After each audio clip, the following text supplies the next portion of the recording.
Hi, and welcome to the VR Gaming Podcast, a podcast and commentary about VR gaming, VR news, VR hardware, and VR reviews. I'm your host, Nick Lane, and joining me once again is Justin Davis. Justin, how's it going? It's going great, and it's good to be back. Yeah.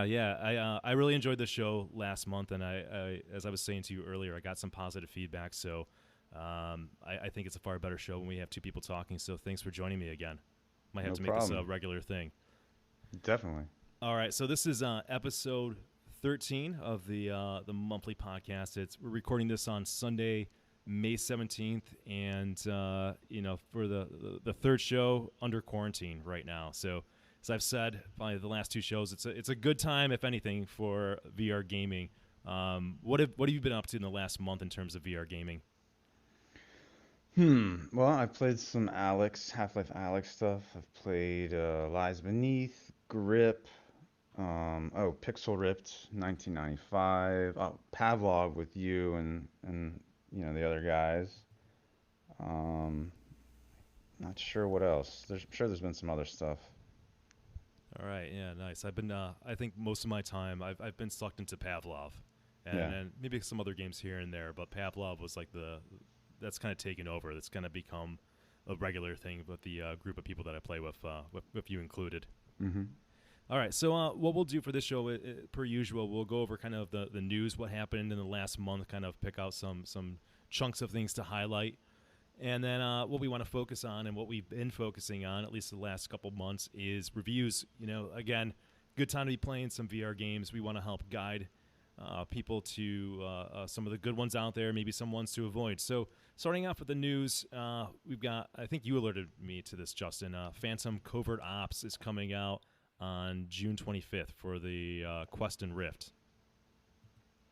Yeah, I am actually looking forward to this game, and I heard recently David Hayter, who did the voice of Snake in Metal Gear, he is doing the voice, I think, of like the main bad guy in this game, and that news kind of came out kind of recently. And so this is a game where you're in a kayak, and I don't know if you're in a kayak the whole time. Nobody's really sure, but that's what most of the videos show.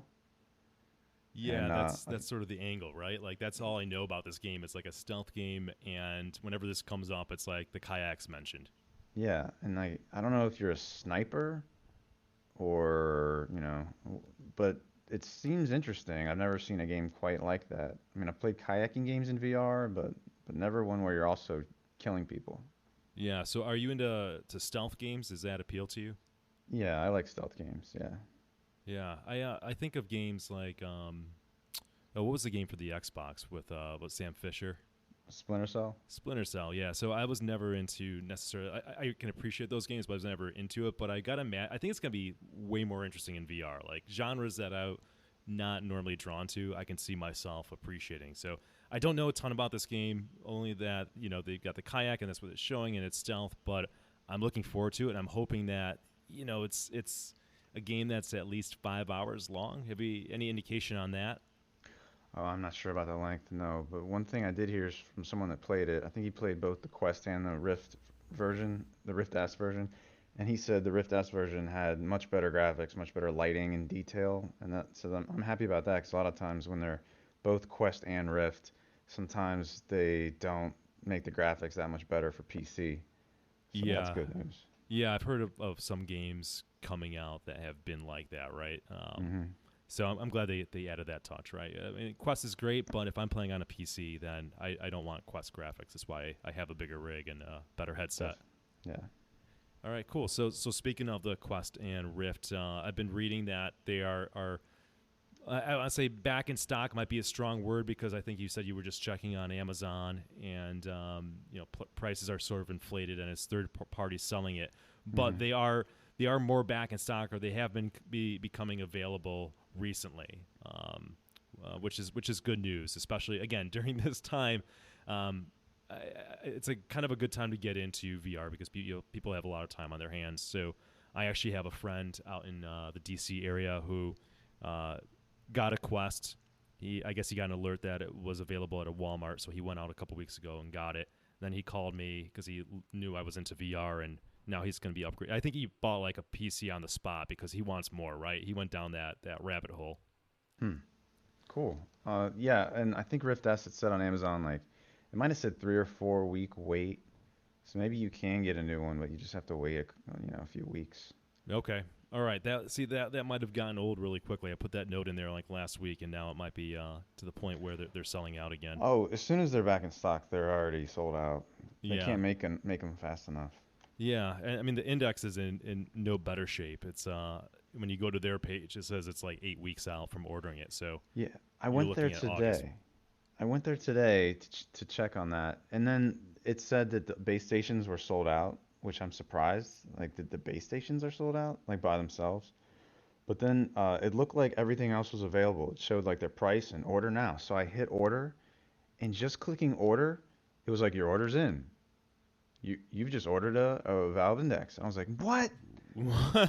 Yeah, you would think, usually you click and then it goes through all these other screens where you have to confirm. But no, it was like, nope, you've ordered it. But then it gave me a little hyperlink to cancel, and I immediately hit cancel. But once I hit order though, even though it said you're gonna have to wait at least 8 weeks before you can get this, but it put my order in. So I was like, Yeah. holy shit. No, it sounds like they're happy to take your money and get that commitment, right? Definitely, yeah, that was surprising, man. Yeah, I had a friend in the pinball community.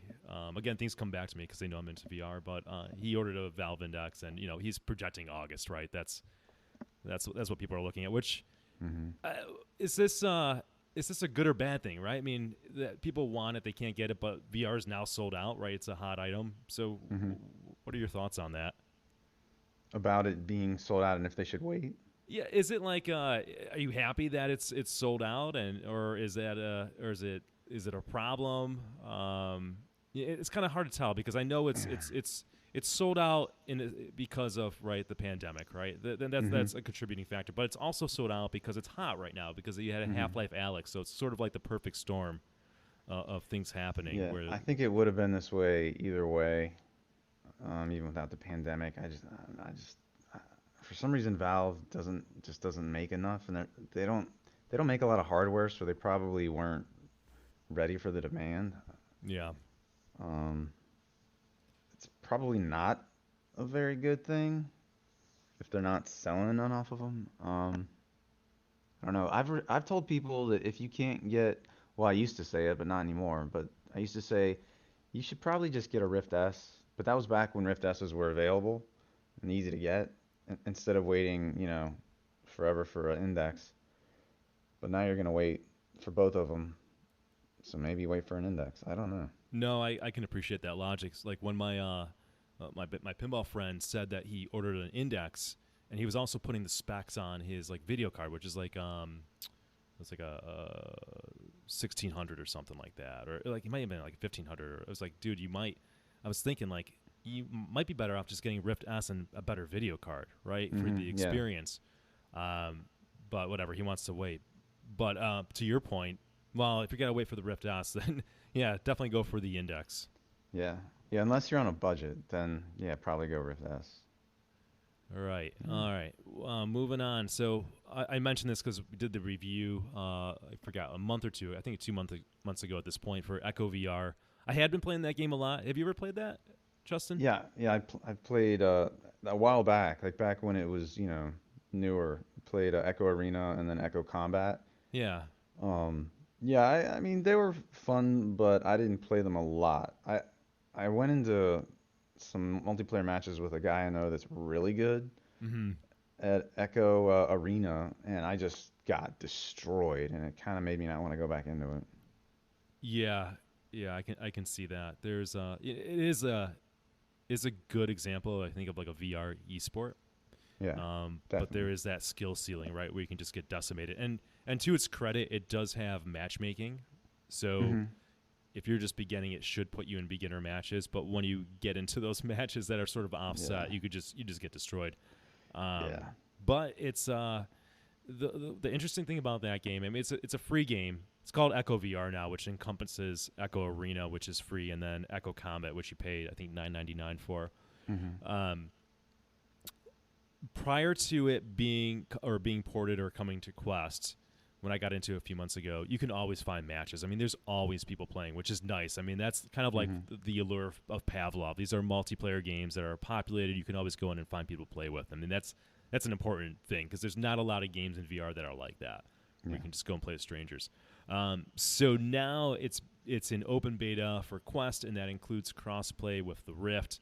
And if you have an Index or a Windows Mixed Reality or Vive, don't despair. You can get Revive and play this. It works great on Index.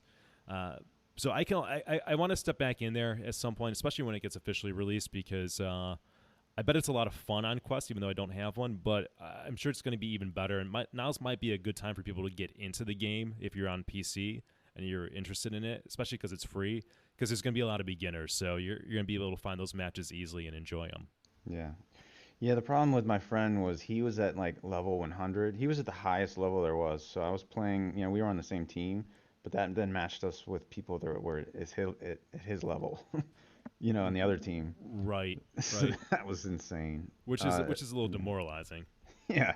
If I could play maybe, I mean, I'm sure you're better than me, but if I could play with you and other guys that, aren't professionals, then yeah, that would be fun. I think we'll do that because I have a group, some friends that have like quests, right? But we can't play a lot of games with them because we're on PC. So that might be a good one. Again, especially when it maybe officially comes out, to kind of make that push and get a group. Because when I was playing, it was like 3-on-3. They were experimenting with 4v4. I'm not sure where they kind of settled on that. They were asking for feedback. But getting a group of 3 friends together and playing, I think that could be a lot of fun. And it should. And again, if you do it that way, the game should match you with beginners. Yeah. Okay. But yeah, it'd be interesting to see, especially in that game. I think the Quest has an advantage because you're able to kind of do a quick 180, or if you need to just turn completely around, you don't have to worry about the cord and the cable getting in your way. So yeah, the guy I know that's really good, he just uses like snap turn all the time, and I just I don't want to do that in VR. I want to physically turn. Yeah, I'm with you. I do snap turn in Pavlov when I play, and it's not the way I want to do it, but it's the way I need to do it, kind of deal. Yeah, because of the cord. Because of the cord, yeah. I don't think I do. I don't think I did it in Echo VR, which is it's just too disconcerting. But I'm sure to get good and you have a cable, that's what you got to do. Yeah, probably. Yeah. Anyways, check it out. It's free, nothing to lose, and that's a game that I can see having some legs and being a big hit on the Quest. Okay, and then moving down the pipeline here, we've got Half-Life Alyx workshop support and beta level editing tools. So you know more than I do on this, Justin. Why don't you take it? Yeah, so this came out this week that they added this workshop support and level editing tools. People previously had made some mods that I don't know how they did it exactly. They worked for Alyx. I hadn't tried those yet, but since actual official workshop support has been enabled, there are already pages of levels and things that people have created, and it's only been a few days that this has been out there. So I tried I don't know, like 8 different levels that people made. I tried model viewer, so like you could basically all the people in the game are there, and you can look at them in 3D and look at them from all angles. Like every enemy, almost all the enemies and all of the friendly people. Like Alex Vance is there, G-Man, her dad, all those people. And so then there was one glass house. You get a crowbar, and you can go around just smashing glass in this house. There's a Doom level. It's the first level of Doom. What was funny was, you're used to Doom as being incredibly fast, but Half-Life Alyx, the locomotion speed is so slow compared to Doom. I laughed when I first started moving. It was like I was a snail in Doom, walking around in episode 1, map 1. Yeah. But it looked like that level, and they had the actual Half-Life Alyx enemies in there, where you would have seen Doom, grunts or imps or whatever.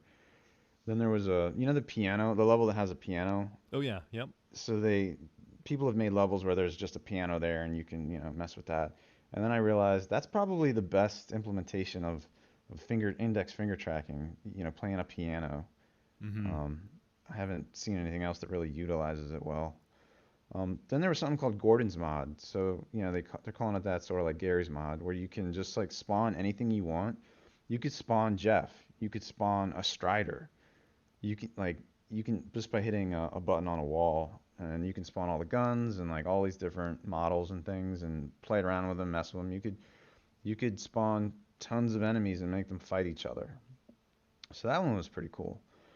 Then some guy made one that had lightsabers, so you could run around killing enemies with lightsabers. And there was a Portal themed level, but I was hoping it was going to actually be functional, but it was really just aesthetic. Just it looked like Portal because I picked up a cube and dropped it on a switch, hoping that was going to do something, but it didn't actually do anything. Like the door that it led to was already open, so maybe I don't know. Maybe eventually people will be able to make actual working Portal levels. But there are levels that are like wave shooter levels where like it was actually kind of scary. A bunch of those head crabs will just keep spawning and coming at you, and you're just having to run around, dodge them all, and kill them all. And there are vending machines where you can get more ammo and weapons and stuff. But then wave two comes, and it just keeps getting crazier and crazier. And so that's all the workshop levels I've tried so far. So I think with time, yeah, I'm sure there are going to be probably some really badass full length levels. So is this the kind of thing where somebody can create a whole new game with it, or is it more or less just messing around with the assets and the Half-Life universe? No, yeah, they could make a whole. I think they could make a whole game with this. I think so. I mean, but it has to be the assets from Half-Life. Actually, though, Gotcha. you can't create your own, or I don't think you can import your own either. Gotcha. Okay. So it's not So like yeah, being given the Source 2 engine. It's being able to play with like tools from Half-Life Alyx. yeah, getting the Source 2 engine, maybe that's like the next step. Okay. Because this is a beta. I don't know if they're gonna enable more later. I'm not sure. Yeah, I'm waiting and ready for people to kind of take it from here. Take the engine from Half-Life Alyx and make a game like the way that Counter Strike got developed, right? And Yeah, went off to be its own thing. yeah, I think that's what's gonna happen. I just don't know when. All right. All right, we're still waiting. We're still waiting for some more games or big announcements or something. So we know that the original story was that Valve was working on 3 VR games, and well, one of them is Half-Life Alyx, which is out. We just don't know what the other two are, and no idea when they're going to possibly come out. Yeah, don't hold your breath on Yeah, I just don't know what the current climate and the situation with the pandemic is doing to VR and development. I mean, on some level, again, I want to guess, and there's got to be some stats out there that sales are up and people are that. buying maybe more games than normally. I have to guess because you're looking for entertainment and things that you might have gone out and have done for fun, seen a concert, whatever, going to movies. Now you're plugging into video games. Hmm. But at the same time, it's got to be disruptive for studios and software developers and game developers to put out new games and new projects. Not that they can't work remotely, but it's got to stifle it a bit. Definitely, yeah. And I don't know how many people have lost their jobs or are getting less pay than normal to pay for all this stuff. So I don't know. Yeah. Well, if I have to keep my eyes up. I would love to know that. That's the kind of stuff that I'm just intrigued by. So I'll have to keep my eyes open for that. If anybody knows, hey, you're welcome to email us at vrgamingpodcast@gmail.com. All right, look at that plug. All right, let's go over to reviews and the 3 games that we've got: Pixel Ripped 1995, Carnage Chronicles, and Pavlov. Never reviewed that game, and I had mentioned, I think, on the very first show that it was one of my favorite games. So let's start with Pixel Ripped. I have not played this game, so this is all you, Justin. Okay, so Pixel Ripped 1995 is the sequel to Pixel Ripped 1989. Originally, Pixel Ripped was called Pixel Rift, like Oculus Rift, and it was like this free demo on for DK1 and DK2 on the Oculus Share, which was this website where people would upload their little demos and stuff. And this woman, Anna Ribeiro, as her student project, she made Pixel Rift, and so she kept working on it, and then eventually it became Pixel Ripped 1989. Probably because either Rift is like a trademark thing, or maybe didn't want it to be attached to just one company, like the name. So in Pixel Ripped 1989, you play as this little girl named Nicola, and you hold a Gear Kid, which is like a handheld, video game console like a Game Boy or Game Gear, and your controller's a motion track. So however you move your controllers, the little Gear Kid, moves in your hands. So that's pretty cool. I've never seen anything like that in VR. And you fight this evil guy named the Cyberlin Lord, and the premise is you're in school the whole time, and you have to, play the game and beat the levels, all while, hiding it from your teacher, and you have to distract her by interacting, like you interact in the actual world in the game, by like, knocking things over in the classroom or shooting spit wads at other kids in class or something, and then that distracts her, and then you can beat the level while she's off doing whatever. And it's one of my favorite VR games. It's really cool. I've never seen anything like it. So 1995 is the sequel. In 1995, it continues from 1989, but this time you play as a little boy named David, and you're fighting the same evil guy, Cyberlin Lord. And so 1989 was, it was basically just a standard platformer. It was kind of like Mega Man, kind of like Sonic, Mario games. But in 1995, they they're taking inspiration from mostly 16-bit era games. So in this game, you're gonna play like they've made a bunch of actual games for this game. So for example, there are like clones of Zelda, Link to the Past, and Ocarina of Time, Sonic the Hedgehog, Zool, Super Metroid, Road Rash, Castlevania, Donkey Kong Country, Streets of Rage, Star Fox, Pit Fighter, Mortal Kombat, and Crash Bandicoot. So there's some Nintendo 64 and PlayStation 1 era stuff in here too, but it's mostly 16-bit. But there's so many different games in here, and if you're a retro gamer at all, you're gonna love this game. So you go through this game. You play most of these games on a CRT in front of you, so like you'll be in your house playing the game, looking at this CRT, and you can look around and like you can see all 360 degrees around you. See your house, see your kitchen, see the entertainment center over there on your left, and your mom's in the kitchen, and your mom will harass you like, you've been on playing that too long, and you need to go do your homework and all, and you need to, sort of like 1989, you need to distract her so she'll get off your case. And then there's scenes where you're in the bedroom and you're playing, it's late, you're supposed to be asleep, and your mom like hears you playing, and she'll come into the room, and what you have to do is like things like you have to pick up a remote control that's on the table next to you, and you have to like turn the TV off to get your mom to go back to bed. And that happens if you like do some certain thing in the game, like a Castlevania game. If you step on something in the game that causes a noise, like a creak of wood, it'll wake your mom up, and she'll want to come to the room.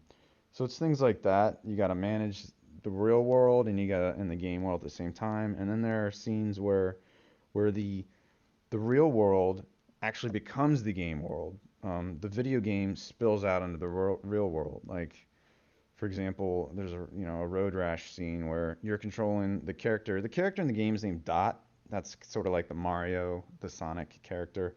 Like you're in the back of your dad's car, basically in the trunk of her hatchback, and you're picking up produce out of the grocery bag. You just went to the grocery store, and you're throwing it at enemies from the back of the car to help Dot, who you're also controlling with your controller, fight the enemies in this road rash themed thing. It's really cool. It's hard to explain without you actually seeing it. I did a whole playthrough of this game, so you could watch that on my channel, but I recommend that you play it instead. And I think I've said too much about all of that. So this is a good opportunity to plug your YouTube channel for those that can't remember or didn't listen last time. Yeah, so I'm MAME fan, MAME hyphen FAN. So MAME is multiple arcade machine emulator. I mostly do arcade games, but I also do VR and I do a little bit of pinball. So that's what I do, and I take requests. But yeah, I have Pixel Rips 1995 there, and I want to do a video of 1989 also. So it's funny. This game is like right up your alley then. Oh Based on yeah, the this is classic this. arcade and then VR. It doesn't get any like more aligned than that. Yeah, and once I beat it, I got right on the Discord and started talking to Anna Ribeiro, the developer, and suggesting things. Oh, you can do this and do that, and they have all sorts of ideas that they're working on, and so yeah, I'm pretty big into it. That's cool. They also made didn't they make Path of the Warrior on that came out a couple months ago for Oculus? Not Arvor. They didn't make Path of the Not Warrior. No, okay. I don't know why I no. was thinking it was them. Path Sorry. of the Warrior was by the developer of oh man, I can't think of it. You know the black and white game for Rift? That it was an early Rift game. No, And I never it was like played a it. horror game. Okay. All right. Yeah. I can't. Anyways, I'm It's getting you off okay. your track. Well, the graphics are similar. Maybe that's Okay. why. Okay. They both have cartoony graphics. So the graphics are nice, but they're cartoony. It's not like they're very detailed, but I mean, they're bright and colorful. There are scenes where you're in an arcade, there's scenes where you're in a video store, and like everything looks really good. I mean, you can look around and like for example, the video store, you're gonna see all these different videotapes. Like it's like you're at a Blockbuster, and you can read all of the titles, and there are posters up, and you know, it it's really appealing. Um, so I guess I'll go to sound.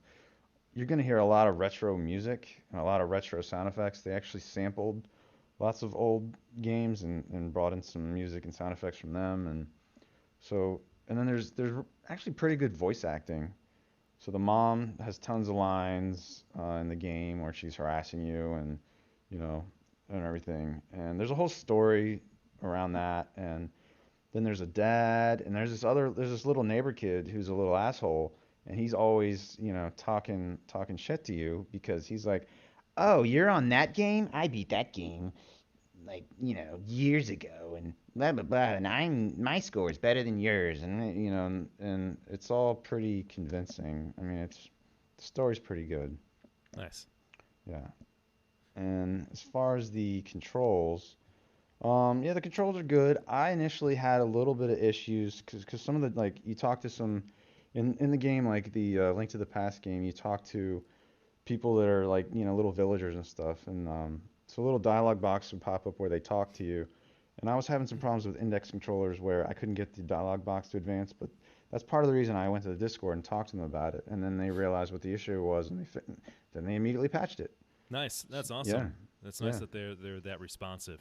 yeah, and so yeah, she asked me, hey, can we do some more testing when we do new patches because they didn't have indexes or they didn't have many of them Oh, to gotcha. test with. Yeah. So one question I have for you, I know there's a couple more categories to go through, Hmm. is retro games can be difficult. You Yeah. know, what's the difficulty of this game? What's kind of the tone of that? Like, is it this for like hardcore retro game fans, or could of just somebody who loves to play VR games? Could they appreciate this? And talk a little bit about that if you can. Yeah. Pixel Rip 1995. I think it's not too hard. I think anybody could get through 1995, even if you're not experienced with retro games. Um, there's some little puzzles here and there that are a little tricky. I'm not going to give away what they are, but there's some thinking you have to do where it's like, oh man, I would never would have thought of that. But like the actual inputs, and like fast reflexes, it's nothing too crazy in that game. But in 1989, most people I know that tried that game never beat it. Um, Wow. Okay. yeah, it's because it gets really hard toward the end. A lot of people just got stuck at the final boss because the final boss is really hard. Okay. Um, Yeah. I want I want to do a video of that and see how that goes. But I remember like, yeah, I remember being like, damn, I might have to give up. But I eventually beat it, 1989. Nice. Well, see, like I didn't go out and buy this game. And I grew up in this era. I was 15 in 1995, and Hmm. all the games that they're making reference to, I know them. I mean, Road Rash is one of my favorite games back in the day for the Genesis. Mm-hmm. But when I see that, I remember that, yeah, those games were good in that context, but I wouldn't want to go back and play a retro game. I know that's huge, and you find them on YouTube and Twitch, and people like that, and there's nostalgia. I'm always kind of like forward-looking. They were good for the time, but you can just kind of see how they don't age well, or the difficulty is so high on them because there's just so little content, right? So when I see that, I'm like, I don't know if this is going to be fun. So that's reassuring. I think I might jump in and have to try the 1995 one. Okay. Here's another thing though. So these games, they're mini games based on, none of it's like a full game, like a full Road Rash or anything, but none of them are as good as those original games. Like, all of them have something wrong with them where they don't feel as good, because they couldn't possibly, make all of these, as good as the original. They just didn't have enough developers. It's a pretty small company, developer. So like in Streets of Rage, the Streets of Rage clone, like you can't do any special moves. I don't even think you could do kicks. It was just like punches mostly. Okay. Stuff like that. And sometimes some of the enemies would just spawn out of nowhere instead of, like in a Streets of Rage game, they're going to come in from the sides of the screen, but sometimes in that they would just appear out of nowhere. And that's one of the things I told them I think you should probably fix, because they're like human characters that just like appear out of nowhere like they're, ghosts. So stuff like that kind of keeps them from being as good as what they're inspired by. But it's still fun. Okay. No, that makes sense, and it helps put in perspective. Mm-hmm. So I think the last categories, maybe immersion or last ability, and then if you can give it a final rating. Yeah. So as far as immersion, the one of the coolest things about the game is how you'll be playing on the CRT, and then out of nowhere, bam, the game becomes like inside the game is inside the world out of nowhere, and that's when you feel really, really immersed, when you are in the game world, and it's all 3D around you, whatever's going on. It's really immersive when that happens. So that's the best example of that. Last ability, I mean, I beat this in like about 3 hours, but some people it's taken them 4 or 5 hours. Depends on the person. The developers told me she's adding like more features to make it more lastable, to like give people more incentive to keep playing it. I know people are doing speed runs, but most people don't want to do a speed run. Mm-hmm. But I'm not sure what they're adding. But it's only $20. Yeah. I think it's an awesome deal. If it was 30, I would be like, oh, I don't know about recommending this to people. But at 20, I think for sure. Unless you're not interested in retro games, then I would say don't. Okay. Don't get it. All right. So if you had for a rating, what would you say this would come in at?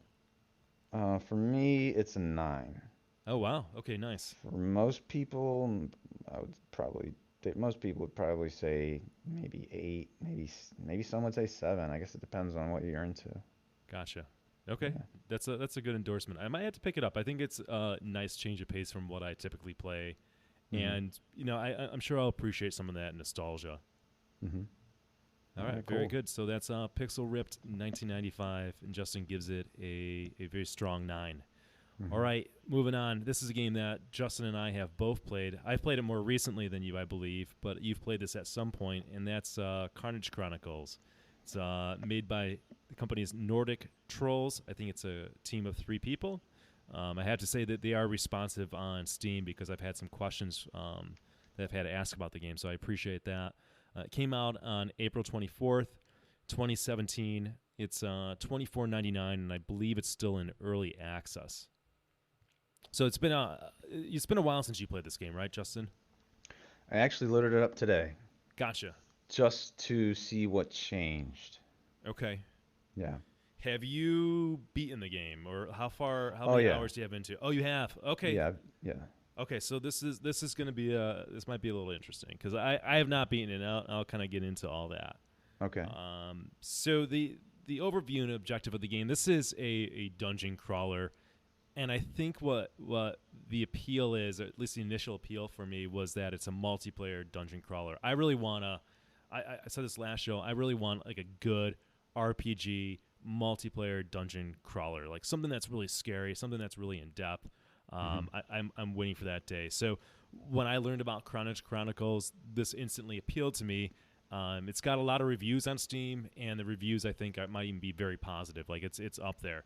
So I finally pulled the trigger several months ago because I had some. I've been waiting to play with some folks, and I had some friends that would play. So I played with Adam, Justin, and Goran, and Matt, like kind of a usual group. So that was kind of like they experienced it with me. There's only 2 classes in the game, so there's kind of like the warrior and an archer. Yep. I think that they've mentioned that they have plans to add like a monk or a wizard or something like that. So you're either swinging your sword or you're pulling a bow back, but actually both classes have the other weapons. So the archer has like a dagger that the archer could use, and the warrior has like a crossbow. That's the kind of the meat and potatoes of the game. Do you know how many hours it took you to beat this? Because I've got 7 into it. Oh man, it's a meaty game. I got it when it first came out, and they only had like maybe 1 level then, and I did all that, but I couldn't beat it then. I got to the final guy and I couldn't beat it, and then every time they released more content, I would like play it again, and then I eventually played it with a friend of mine, and that's when we beat it. I don't know. I need to look at Steam right now, and I could tell you how many hours I have in it. Well, I guess that's a tricky question, because when you played it, there could have been far less. There's definitely less than when I played it a few months ago, right? Yeah. It's still more along. I think I'm on I think there's like 3 portals or 3 worlds, or I don't know how you want to count it currently in the game, and I got to like the second one. Okay. But I'm getting a little bit ahead of myself. The graphics on this game, I would say that the graphics on this game are pretty impressive, especially for a small team. And especially from a game that came out a couple years ago. I mean, I'm sure if it looked like this in 2017, then it's definitely one of the best-looking games at that time, and it still has aged quite well. There's good details in the textures. There's not a ton of variety in the world itself, but it's way ahead of some other RPGs like Vanishing Realms, right, which is super basic. Like this is just way more detail. Like this, to me, when I first played Vanishing Realms when I got into VR, and then playing this game, like, if you're going to pick one, I want to lean towards Karnage Chronicles. It's just multiplayer, it's better graphics, there's just more going on, right? So it's a very appealing game, and it seems optimized quite well. I didn't have any issues running it. Yeah, I never have had any issues with it either. When I first loaded it up, in 2017, I was like, damn, this looks awesome. It's Unreal Engine 4, so I guess that's why, part of it. And to answer the question, 11.6 hours. That's how many hours I have in it. Okay, good to know. I don't know if I mentioned this in the beginning, but it is up to 4 players can play co-op with it. The sound in the game, the sound in the game is not bad.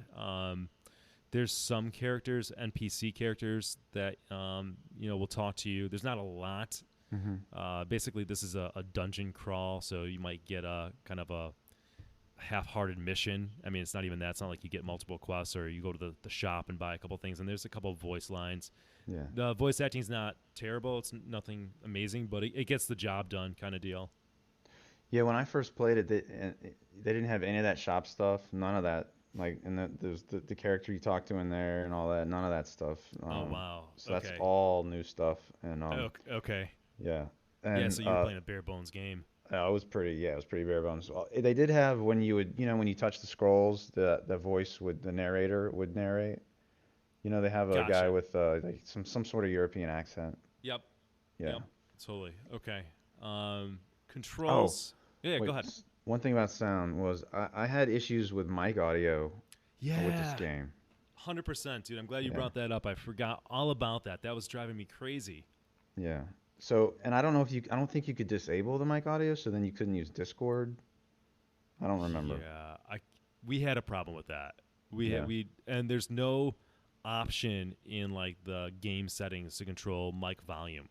Yeah. So you couldn't play around with that. It was super annoying. We were getting echoes being in Discord, so it's just like a basic thing that the game's in early access, but they should fix that in a heartbeat, especially since it's been out for 3 years now. Yeah. Definitely. Other than that, for where VR is for a team of 3, for the price point, the sound's good. That's just a kind of an annoying thing that you got to keep in mind, and you might be experiencing when you play with people. All right, the controls on the game, and I think this kind of will blend into immersion a little bit. So you and I used the Index. You probably played pre-Index, so you can kind of compare. It would have been Vive before. Yeah. So Index, I did today. I couldn't really tell a difference. It seemed just as good as when I was doing Vive before. Okay. Yeah, they have like Index functionality, like you can move your fingers, but they don't. That's all. Like it's like the gimmick of moving fingers, rather than like really designing around the Index or making it like a benefit, or really saying, oh, it's so much better to use the Index controllers, right? It's not the case. But the game certainly functions with it. The game. So I guess the heart of the game is the gameplay, which comes down to if you're doing melee, if you're the warrior, and you're fighting enemies. It's okay. It's okay. It's we're now into the era of like physics is everything, right? When in these games, like this is what people have been pushing for and waiting for. So this is a game in 2017. We don't have really good physics in terms of VR like we do with the Walking Dead game that just came out. Yeah. So they have a thing I think they call anti-waggle. So you can't just kind of move your wrists around and just kind of just cheese the enemies.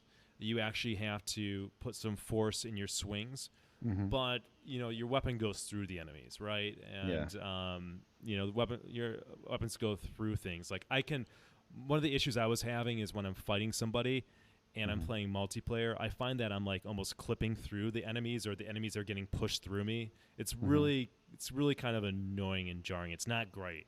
Yeah, it's not great.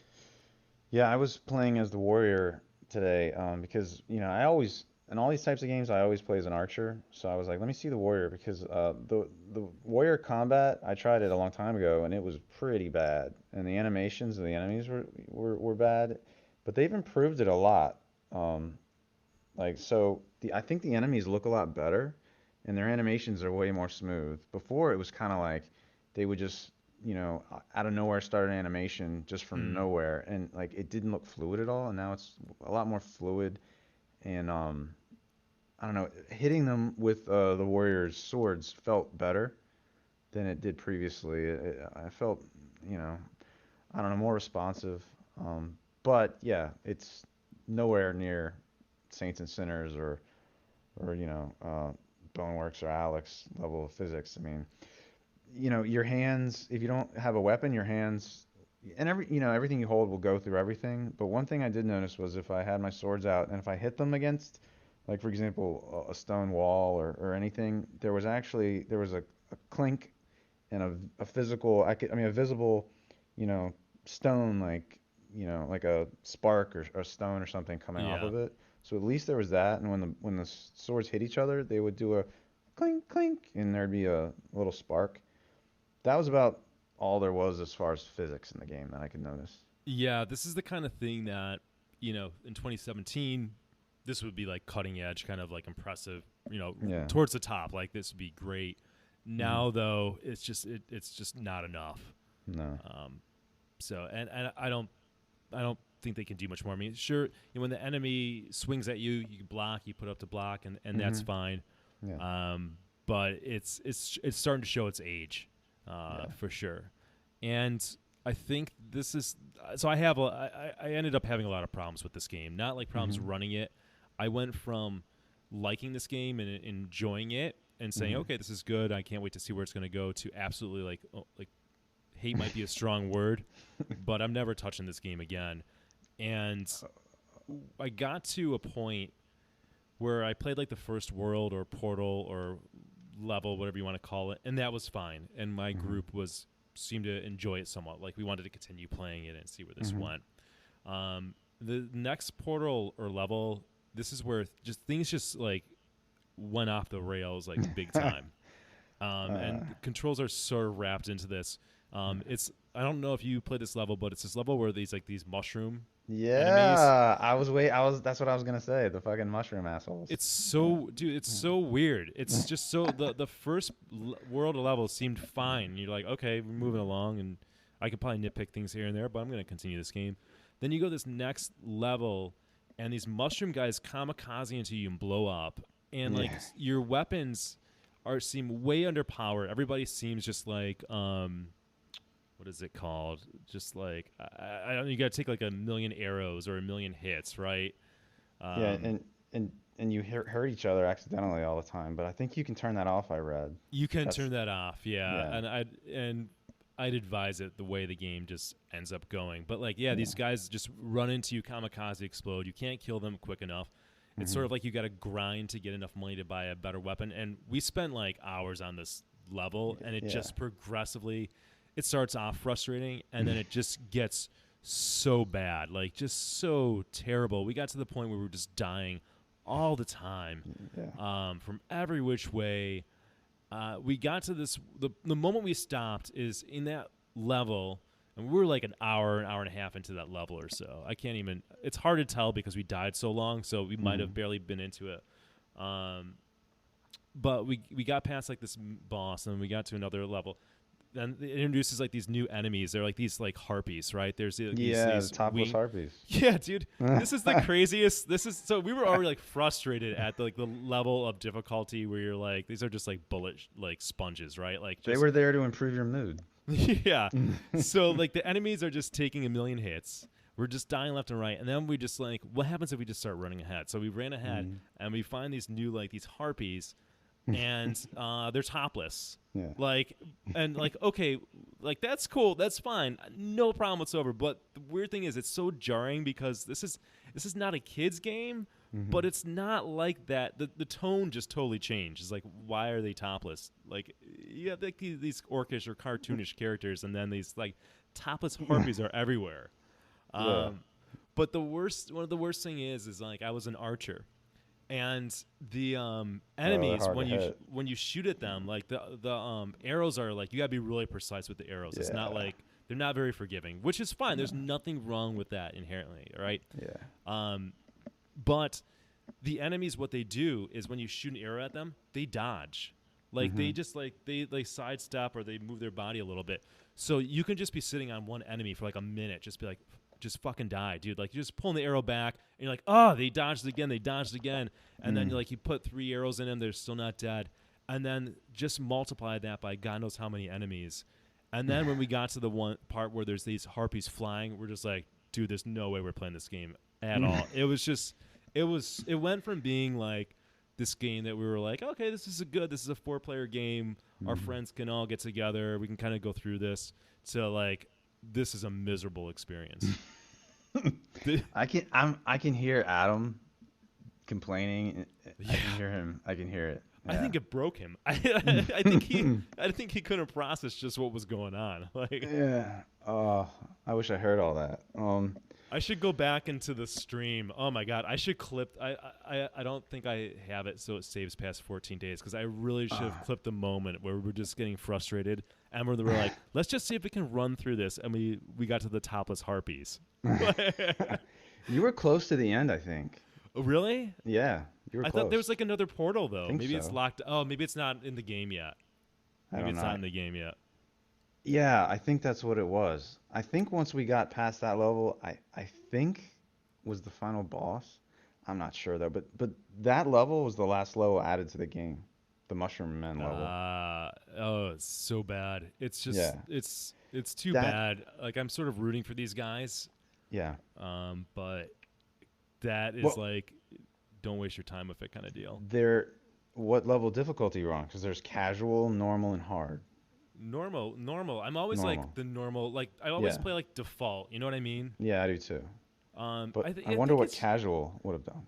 Yeah, maybe. Like Mhm. it just it got to the annoying thing where you would shoot like an arrow and they kept on like dodging, right? Like Yeah, that just yeah. was like a BS kind of thing. Like Yeah. your arrow would have definitely hit them, but they're just dodging, and they're not like moving dodging. It's like they're standing still and they just move their body like Yeah. twitch their body over, and you're like, okay, this is just like I feel like it's just to extend the game or put like artificial difficulty in it, right? It doesn't Yeah. become skill at that point. When I played that level with that other guy, we died so many times. We played it for like hours. We died so many times on that one level. And I was thinking the whole time, we're not gonna keep playing this, right? I didn't say it 'cause I didn't even like know him that well yet. So Yeah. I didn't want to be like, all right, I'm done with this shit. So I just kept going, and he might have felt the same way. He might have been like, why is this guy still playing? And we just kept going. We died so many times, and eventually it worked somehow. Oh my god, dude. Yeah, Yeah. it was just like we would start laughing. We were just like, are you Yeah. kidding me? Like, what is Yeah. going on? Like, it's just so weird. I don't know. So I'm gonna jump into the rating. So that's 7 hours of playing that game. I actually played maybe for an hour or two with another friend, and then I restarted with this group. So maybe that's like 4 or 5 hours into it. But yeah, out of a 10, I'm gonna give this game probably the lowest rating I ever gave any game. This is a 5, which that might even be generous because of just how upsetting that part was.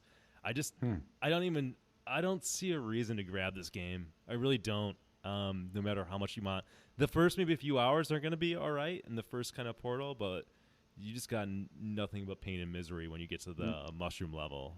Yeah, I agree. $25 is too much. This goes on sale probably. Oh no, 25. I'm looking at no, it is 25. Yeah, Yeah. okay. Yep.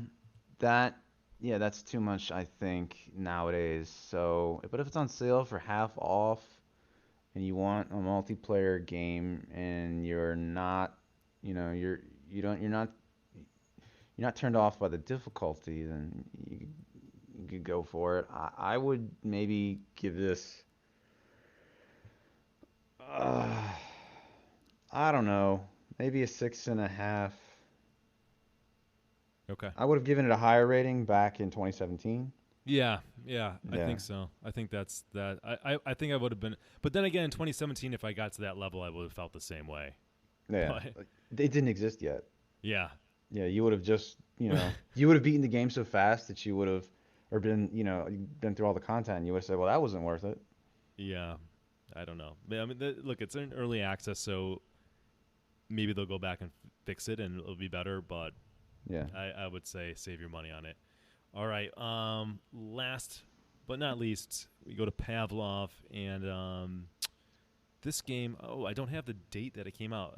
But I remember it's so it's from Van Krupt Games, and it came out in February 27th. I believe it's 2017. I forget to put the year, but I'm almost positive on that. And it sells for $24.99, which is actually recent. By recent, the last 6 months, price increase. This game used to be crazy. $9.99, and Yeah. my God, it was a steal. You remember, Justin? Did you ever see this game ever be like 50% off? It'd be like $5 for Pavlov. I don't think I don't think I don't remember seeing it on sale because it's already so cheap. It was, Yeah. though. That's the crazy It thing. was? It was, yeah. There was times when it was Wow. $5. That's crazy. It was like a steal then, and even at $24.99, I'm spoiling it. Like, I love this game. It's one of my favorite games, but even $24.99 is just a great price. Yeah, for when it. I saw that, I was like, that has to be a typo, but no, it is $24.99. Wow. Yeah. I didn't know that. All right, so Pavlov VR, think Counter-Strike, think CS:GO. That's what this game is. It looks like Counter-Strike. It's like a completely rip-off, basically. Sorry, rip-off's a bad word, but like it's the truth. It's Counter-Strike, man. That somebody made a Counter-Strike game, and I love that. Absolutely love that game. I've got, God, am I up to 100? I think I might be up to 100 hours now in Pavlov. I think it's my most played game now. Wow. So if for some reason you don't know what Counter-Strike is or CS:GO, it's a first-person shooter. There's deathmatch, team deathmatch. There's search and destroy, where one team's planting a bomb, the other team's defusing it. And there's also other kind of game modes that people have made and custom-made game modes. One game that's very popular with our group, and Justin plays this with us regularly, is a gun game. So gun game is where there's 24 or 25 guns in the game, and everybody starts off with like the machine gun, and then when you kill somebody, You move up to like one of the shotguns and you kill somebody, then you move up to like the P90, etc. And you go all the way through all the guns, including the pistols, until you finally get to the knife, and you knife somebody. You come in first, and there it goes. So that's a very fun mode. I used to play Search and Destroy all the time because it reminded me of my Counter-Strike games. But now with our game group, we love Gun Game. And then I think in the last year, sometime in the last year, somebody brought in Trouble in Terrorist Town, so it's known as TTT in Pavlov. There's a lot of I should highlight this. There's a lot of creativity and a lot of user-created content. So user-created maps, modes, mods for this game that you can download for free once you buy Pavlov. So Trouble in Terrorist Town is like a social deduction game where, let's say you have 10 people and 3 of the people are traitors, but and the other 7 people are civilians or innocents. If you've ever played like Werewolf or any of those games like that, kind of the same concept, only you've got weapons. So you're trying to figure out who the traitors are. The traitors are trying to kill the innocent people without being discovered. Just a lot of variety there. And then just in the last week, we learned of another mode that somebody made called Hidden, where let's say you have 10 people. One person is this invisible killer that's trying to kill everybody, and everybody else is hunting it down. Think of like, Predator. There's just a lot of creativity, and there's so much content there for the price. So do you want to add anything? Did I miss anything in the kind of overview or objective of Pavlov? No, I think almost as soon as Pavlov came out, it had workshop support, and I think that's what's made it be so successful and so popular. And you talked about, the fact that there are all these user-created maps, and like if more games did that, I think they'd be maybe as successful as Pavlov. Yeah, I mean, there's other games out there like Contractors, right? And the people have made games where like Battle Royale. But Pavlov, I think that's the point. I mean, Pavlov had that support, and Pavlov was the most like Counter-Strike, which is one of the most popular games.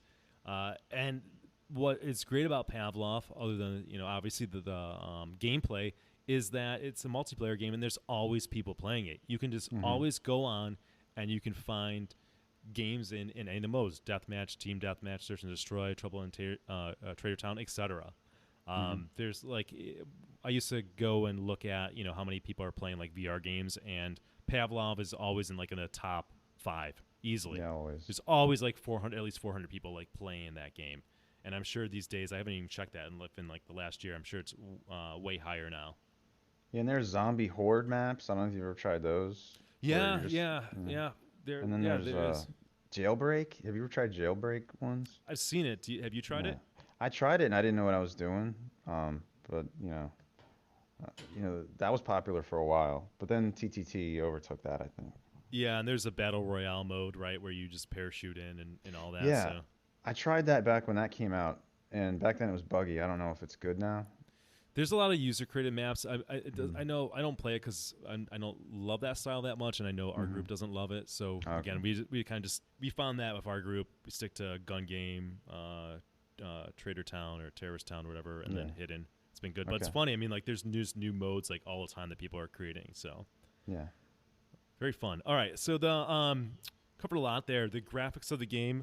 Is just fantastic. A lot of it depends on like the user created levels or maps. Some are really highly detailed. Most of the maps are very well optimized. It runs well, looks good. Some of the best graphics, I would say, in VR. Yeah, and they've definitely improved it. They've improved it as they've updated it. Yeah, I mean, it looks really good. And like all the textures, they've definitely gotten better. Like the textures in the that opening gun range area, like if you come up close to like some of the textures, like the pipes and stuff, that they look really impressive. Yeah, good point. I mean, the guns themselves are very highly detailed. You can I've definitely brought up the gun to my face, kind of, and just looked at the detail on the guns themselves. Very highly detailed, very good. And within the last year, also they added gore to it. So. Oh yeah. Not just blood, but like you take some of the high-powered guns and you just kind of obliterate the body. So finish him. Yeah, you can turn it off too if that discourages anybody. You can turn that off. That's fine. I've seen people complain about it, and I'm like, what? Yeah, it doesn't. It's a welcome thing to me. I mean, it's not like I'm not playing that game unless it has gore, but like, sure, I'm gonna keep it on, right? Yeah. Like, But it's nice. You don't like it, you turn it off. No big deal. Maybe you have kids, maybe you don't want it, or who knows. Yeah. It's funny though, you're gonna play a game where you're putting a bullet in somebody's head, but you're like, listen, I'm cool doing that, but as soon as I see some blood, I don't want to. Yeah, I know. It's like you got to be in for it all. Yeah, exactly. The sound. Listen, I mean, I've shot guns before. I'm not a gun owner, but the gun sounds all sound good to me. There's being able to use it's proximity chat. So if you're close to somebody, you're going to sound like you're close to them. If they go a little farther away, you're going to sound farther away. And then when they're like in another room, you reach over to your right shoulder and you click the trigger on your controller, and you can talk into like your walkie-talkie. Things like footsteps, you'll hear that. There's not music in the game. It's not that type of game. But again, I'm just gonna shrug my shoulders and say Counter-Strike sounds kind of deal. Well, yeah, and if you run, you're gonna be louder, and people will hear you and know you're coming. That's right. Yeah. I use that to kind of stay still sometimes, or you can kind of not run, or you can kind of just walk slowly and creep up on somebody, right, and not give your position away. So, good sound. Probably could be better somehow. It's not like I play that game, I'm like, my God, this sounds amazing, but it totally gets the job done. I can't think of any way to fault it. Yeah, I can't either. The controls are, I think, one of the ingredients that make this game just so good. The controls with it is, first of all, it's got index implemented, so Justin and I are in luck with that. I have it set up so I have to actually, if I release my hand, I drop my gun. I like that. I like holding that. It's to reload weapons, you got to pull the clip out, reach to your belt or whatever, and throw another clip in. Then you got to cock the gun back. So you're learning how to arm these weapons. Really good feel using both hands to like hold the guns to reduce recoil. It's funny, like if I grab like a pistol, right, just having my two hands close together like I'm holding a pistol, there's a really good feel to it. The pump shotguns, which is a favorite of a lot of us, having actually do the pump motion, just really good immersion, really good control, just mimicking all the things. Having grenades in it, being able to pull out a grenade from your pack or vest, pull the pin out and actually throw it. That's good. There's smoke. There's flashbangs. All again throwing it. So it's just a very good like VR game in terms of controls and immersion. Yeah, this game and Standout are my two favorite, multiplayer gun games, and I think they both have, for me, the best controls. I feel best with the guns, and reloading them feels the best, and everything. So I have like over 100 hours in Standout. Okay. But, yeah. But I haven't played that. I haven't played that in a while. That's a battle royale game, right? Yeah, it's a battle royale. Yeah, I tried that. That game kind of died, didn't it? It was probably good for a hot moment. Yeah. Yeah, it's probably died by now. Yeah. All right. Cool. Well, but there are bots. There are bots in that game. Okay. Yeah. Okay. All right. Well, for last ability, I think I just said I had like 100 hours in the game. Once I introduced my group to playing Pavlov, they were all new to it except for you, Justin. We've just been playing Pavlov. That's our go-to multiplayer game. When I'm playing VR in the last month, that's the game I was playing almost without exception.